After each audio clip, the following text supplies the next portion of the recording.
بعض ماہرین کا کہنا ہے کہ منشیات کی وبا سے نمٹنے کے لیے مقامی سطح پر سخت گیر اقدامات اٹھانے کی ضرورت ہے۔ پولیس آج کل مطلب ان کے خلاف کافی زیادہ کیسز بھی بن رہے ہیں، but we expect more action against drug peddlers and traffickers. بھارتی عہدیدار الزام عائد کرتے ہیں کہ افیون اور دوسری منشیات افغانستان سے پاکستان اور اس کے زیر انتظام کشمیر کے راستے بھارت کے زیر انتظام علاقوں میں پہنچتی ہیں۔ پاکستان اس طرح کے الزامات کی تردید کرتا ہے۔ زبیر ڈار کے ساتھ یوسف جمیل، وائس آف امریکہ، سری نگر۔ شام میں جاری تنازع کی شدت میں قدرے کمی آئی ہے، لیکن بہت سے شامی شہری اب بھی اپنے ملک کی تباہال معیشت کی وجہ سے روزگار کی تلاش اور معاشی حالات بہتر بنانے کے لیے یورپ کا انتہائی خطرناک سفر کر رہے ہیں۔ کچھ نے پولینڈ میں داخل ہونے کے لیے بیلاروس تک کا سفر کیا، لیکن ان میں سے زیادہ تر پکڑے جانے کے بعد ملک بدر کر دیے جاتے ہیں، اور اب وہ لبنان میں ہے، جس کی اپنی معیشت بھی انتہائی مشکل حالات سے گزر رہی ہے۔ ایک شامی پناہ گزین اسامہ برہان پیسہ کمانے کے لیے مر جانے والوں کو نہلانے اور تابوتوں کی ترسیل کا کام کرتے ہیں تاکہ وہ قرض چکا سکیں جو انہوں نے بیلاروس کے راستے مغربی یورپ جانے کی اپنی ناکام کوشش کے لیے لیا تھا۔ انہوں نے منجمد کر دینے والی سردی میں گھنے جنگلات کا پیدل سفر کیا، لیکن ہر بار پولینڈ کی سرحد پر پکڑے گئے اور واپس بھیج دیے گئے۔ کئی بار کی ناکام کوششوں کے بعد برہان شمالی لیبنان کے شہر بالبیک واپس آ گئے، لیکن ان کا شام واپسی کا کوئی ارادہ نہیں ہے۔ شام میں بہت برے حالات ہیں۔ کبھی کبھی میں شام میں اپنے کچھ عزیزوں کو فون کرتا ہوں اور وہاں کے حالات کے بارے میں ان کا کہنا ہے کہ وہاں لوگ صرف موت کے انتظار میں زندہ ہیں۔ اسامہ نے 9 سال قبل شام میں جاری جنگ سے بچنے کے لیے لیبنان میں پناہ لی تھی، لیکن ان کے ملک میں فوجی تنازع کم ہونے کے باوجود وہاں بڑے پیمانے پر ہونے والی تباہی اور شدید اقتصادی بحران کے باعث وہ واپس جانے کے لیے خود کو آمادہ نہیں کر پا رہے۔ اسی دوران میزبان ملک لیبنان میں شدید افراط زر کے باعث ان کے لیے اپنے خاندان کی بنیادی ضروریات پوری کرنا مشکل ہو گیا ہے۔ برہان کے دوست وصال امجد دمشق سے تعلق رکھنے والے ایکس رے ٹیکنیشین ہیں۔ وہ جانتے ہیں کہ ان کے پیشے کی یورپ میں بہت مانگ ہے۔ شام میں ان کا گھر ملک کے بیشتر حصے کی طرح تباہ ہو چکا ہے، لیکن لبنان میں بھی انہیں اپنا کوئی مستقبل نظر نہیں آتا۔ ہمارا گھر جنگ میں تباہ ہو گیا تھا اور اب وہاں ہمارے پاس کوئی گھر نہیں ہے۔ اگر ہم واپس جاتے ہیں تو وہاں رہنے کے لیے ہمارے پاس کوئی جگہ نہیں ہے۔ شام میں کوئی مستقبل نہیں ہے، ہر ایک ملک چھوڑ رہا ہے، خاص طور پر نوجوان۔ شام کے شہری پھنس کر رہ گئے ہیں۔ وہاں حکومت شام کی سرکاری افواج کی جانب سے ملک بھر کو وسیع پیمانے پر پہنچنے والے نقصان کے بعد مالی مسائل سے دوچار ہے، اور ان بین الاقوامی تعزیرات نے تعمیر نو کی اس کی کوششوں کو مزید پیچیدہ بنا دیا ہے جو اس کی جبر و استبداد کے باعث عائد کی گئی ہیں۔ لہٰذا یہ غیر یقینی ہے کہ بہت سے پناہ گزین کبھی شام واپس جا بھی سکیں گے یا نہیں۔ میرے لیے ملک کے کوئی معنی نہیں ہے، میں صرف عزت سے جینا چاہتا ہوں۔ میں اپنی زندگی امن اور سلامتی سے جاری رکھنا چاہتا ہوں۔ اسامہ کہتے ہیں کہ ان کے پاس کوئی متبادل باقی نہیں ہے، اور اس کے سوا کوئی چارہ نہیں ہے کہ چند ماہ میں جب موسم کچھ گرم ہو جائے گا وہ بیلاروس واپس جا کر ایک بار پھر یورپ میں داخل ہونے کی کوشش کریں گے۔ آنچل وہرا کے ساتھ سعدیہ زیب Ranjha, voice of America.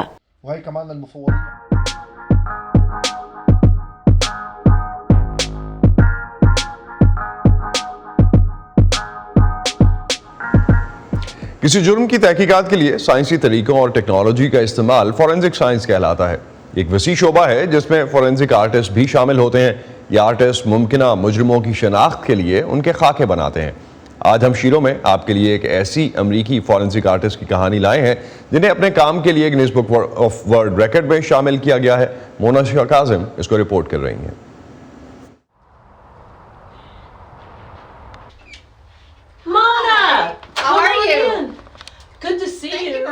Forensic artist Lois Gibson Houston police department سے 39 سال تک وابستہ رہنے کے بعد گزشتہ سال ریٹائر ہوئی۔ ایک ذاتی حادثہ ان کے اس شعبے میں آنے کی وجہ بنا تھا۔ اگر کوئی شخص حساس ہو تو وہ فورینزک آرٹسٹ نہیں بننا چاہے گا، اور میں تو بہت زیادہ حساس تھی۔ میرے اس شعبے میں آنے کی وجہ یہ تھی کہ جب میں 20 سال کی تھی تو مجھ پر ایک پرتشدد حملہ ہوا۔ اس نے مجھے مارنے کی کوشش کی۔ یہ ایک خوفناک حملہ تھا، میں اسے جانتی بھی نہ تھی۔ اس واقعے نے لوئس کی زندگی بدل دی. So I know what it feels like to want justice so bad it's killing you. میں جانتی ہوں کہ انصاف کے حصول کی شدید خواہش کیسی محسوس ہوتی ہے اور پھر مجھے یہ بھی پتا ہے کہ انصاف ہوتے دیکھنا کیسا محسوس ہوتا ہے. And then I know what it feels like to see justice. لیکن ایک حساس فنکار کی طبیعت رکھنے کے باعث لوئس کے لیے اس شعبے کو اپنانا آسان نہ تھا. So I approached the police department and they wanted to use me on murders. میں نے پولیس کے محکمے سے رابطہ کیا. وہ مجھ سے قتل کے کیسز میں کام لینا چاہتے تھے. میں نے سوچا کہ میں صرف ایک کیس پر کام کر لیتی ہوں. تو پہلا قتل جس پر میں نے کام کیا وہ ایک لڑکا تھا جس نے میموریل پارک میں کسی کو تفریح کے لیے جنسی تعلقات کے دوران مار ڈالا تھا. میں نے خاکہ بنایا. اس دوران گواہ بار بار آنسوؤں سے رونے لگتا. یہ بہت تکلیف دہ تھا. میں نے سوچا میں یہ کام دوبارہ نہیں کروں گی. I'm not going to do this again. It's not going to work. لیکن پولیس نے ان کے خاکے کی مدد سے اگلے ہی دن مجرم کو پکڑ لیا اور یوں لوئس کے ریاست ٹیکساس کے شہر ہیوسٹن کے پولیس ڈپارٹمنٹ کے ساتھ طویل اور کامیاب کریئر کا آغاز ہوا. انہوں نے ایک بڑی تعداد میں مجرموں کے خاکے بنائے لیکن ان کا سب سے مشکل کیس ایک 4 سالہ بچے کے والدین کے قاتل کا خاکہ بنانا تھا جن کا قتل اس بچے کے سامنے ہوا تھا. And I did this sketch. اس کی یادداشت کی مدد سے میں نے خاکہ بنایا اور اس کے بعد پولیس کو بس جائے واردات کے قریب جا کر لوگوں کے دروازوں پر دستک دینا پڑی. ایک شخص نے کہا ہاں یہ آدمی یہیں رہتا ہے اور وہ دروازے پر آیا. پھر اس نے قتل کا اعتراف کیا اور انہیں آلہ قتل بھی مل گیا. لیکن ایک 4 سال کی عمر کے چھوٹے بچے سے معلومات لینا جسے کسی بھی چیز کے لیے الفاظ نہیں مل رہے تھے لیکن اس کے لیے میں نے تصویروں کا استعمال کیا. لیکن لوئس یا کسی بھی فورنسک آرٹسٹ کا کام صرف مجرمان اور قاتلوں کے خاکے بنانے تک ہی محدود نہیں ہوتا. اس میں مسخ شدہ بے نام لاشوں اور گمشدہ لوگوں کے خاکے بنانا بھی شامل ہوتا ہے. Tina with her 2 brothers that she hadn't seen in 30 years. یہ ٹینا ہے اپنے 2 بھائیوں کے ساتھ جنہیں اس نے 30 سالوں میں نہیں دیکھا تھا. ہاں ٹینا شیٹس، چپ اور کرس. وہ اپنے بھائیوں سے ملنا چاہتی تھیں. جب وہ اس سے بچھڑے تھے تو وہ 1 یا 2 سال کے تھے. وہ روتی جاتی تھی اور کہتی تھی کہ انہوں نے اپنے نام بدل نہ لیے ہوں اور میں کہتی تھی کہ نہیں ایسا نہیں ہوا ہوگا. اور لوئس نے اس اندازے کی بنا پر کہ بچپن میں بچھڑ جانے والے دونوں بھائی 30 سال بعد کیسے دکھتے ہوں گے ان کے خاکے بنائے. ان کی فنکارانہ مہارت سے بنائے گئے ان خاکوں کی مدد سے ٹینا اپنے بھائیوں کو 30 سال بعد ڈھونڈ نکالنے میں کامیاب ہوئی. Guinness book of world records میں لوئس کا نام ایسی فورنسک آرٹسٹ کے نام کے طور پر شامل ہو چکا ہے جن کے خاکوں کی مدد سے سب سے زیادہ مجرمان پکڑے گئے. لیکن اپنے کریئر کے آغاز میں خصوصاً مردوں کی اجارہ داری والی اس فیلڈ میں انہیں بہت سے چیلنجز کا سامنا بھی کرنا پڑا. At first it was horrible because they did not have a forensic artist. شروع میں تو یہ خوفناک تجربہ تھا کیونکہ ان کے پاس فورنسک آرٹسٹ نہیں تھا اور وہ ایک بڑی بیوروکریسی ہے اور اگر ان کے پاس کوئی چیز نہیں تو وہ سمجھتے ہیں کہ انہیں اس کی ضرورت ہی نہیں. اس لیے انہیں مجھے کل وقتی نوکری دینے میں 7.5 سال لگے. لوئس کو امید ہے کہ شاید ایک دن ان پر کوئی ٹی وی سیریز بنے کیونکہ لوگ حقیقت پر مبنی جرائم کی کہانیاں پسند کرتے ہیں. انہیں یہ بھی امید ہے کہ اس ٹی وی سیریز یا فلم کو امریکہ میں فورنسک آرٹ کے فروغ کے لیے استعمال کیا جا سکے گا. Mona Kazim Shah, voice of America, Houston, Texas. اسی پر ختم کرتے ہیں آج کا ویو 360. اسٹے سیف اور پروگرام پر اپنے فیڈ بیک کے لیے آپ آ سکتے ہیں facebook.com/VOA اردو کے پیج پر. اس کے علاوہ ٹویٹر اور انسٹاگرام پر ہمارا ہینڈل ہے @urduvoa. اب تک کے لیے اتنا ہی. اسد اللہ خالد کو اجازت دیجیے لیکن جاتے جاتے آپ کو دکھاتے ہیں بولیویا کے شہر لا پاز کے سالانہ میلے کی چند جھلکیاں جہاں کورونا کی پابندیاں نرم کیے جانے کے بعد مقامی لوگ ایک کارنیول سے لطف اندوز ہو رہے ہیں. خدا حافظ.